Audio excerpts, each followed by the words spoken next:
Hello fellow plant enthusiasts. So a few weeks ago I set up some air layering. These were some I bought off Amazon.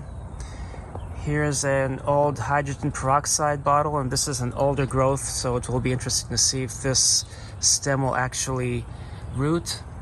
I have another one off Amazon over here that I bought. And then down here I used one of the ones that I made. This was such a cluster that these bulge out, that the cylindrical ones are better for tight areas. Now I'm going to show you the ones that I was successful with last year. So here are the 3 Loquat trees which I was successful at propagating last year. I initially thought I only had 2. This was the first branch I had success with, and it has nicely grown, and you can see the new growth for the season. I do want to add more soil in here, maybe even put it in a bigger pot. And what's nice about having Loquat in the pot, especially in zone 7, is that you can bring it indoors and hope it fruits, because when the temperature dips to the lower 20s or below, any fruit late in the season that's starting to form can die and you don't get fruit.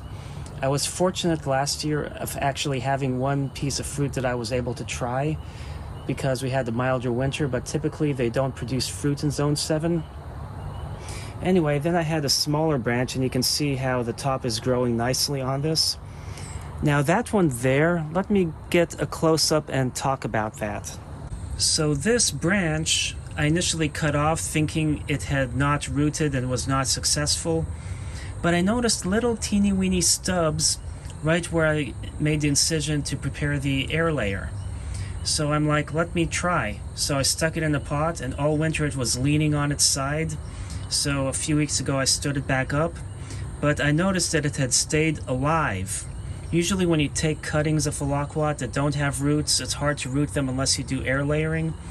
But because I had the little stubs, I thought I'll try, and sure enough, you can see new growth right here and down there. So anyway, I have been successful at this branch as well, so it makes my total count from last year up to 3.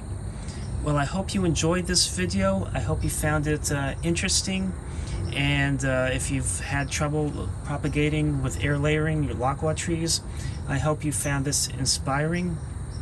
Please make sure you subscribe to stay up to date on my upcoming videos, and happy planting.